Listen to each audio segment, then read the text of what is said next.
ছটি হেভিওয়েট বিধানসভা কেন্দ্র যেখানে টিএমসি এবং বিজেপির মধ্যে হাড্ডাহাড্ডি লড়াই হতে পারে। এক, হাবড়া বিধানসভা কেন্দ্র, এখানে বর্তমানে টিএমসি জয়ী হয়ে আছে। টিএমসি থেকে জ্যোতিপ্রিয় মল্লিক তিনি প্রার্থী হয়েছেন এবং বিজেপি থেকে দেবদাস মণ্ডল প্রার্থী হয়েছেন। এই বিধানসভা কেন্দ্রে হাড্ডাহাড্ডি লড়াই হতে পারে। দুই, আসানসোল দক্ষিণ বিধানসভা, এখানে বিজেপি জয়ী হয়ে আছে।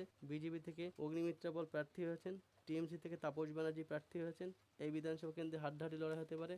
তিন, বরানগর বিধানসভা, টিএমসি জয়ী হয়ে আছে। টিএমসি থেকে অভিনেত্রী সায়ন্তিকা ব্যানার্জি ভোটে দাঁড়িয়েছেন এবং বিজেপি থেকে সজল ঘোষ ভোটে দাঁড়িয়েছেন।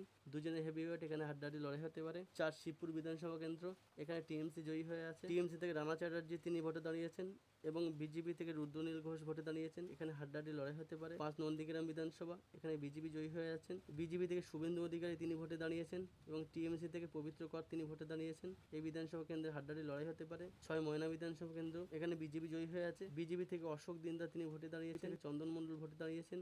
এই বিধানসভা কেন্দ্রে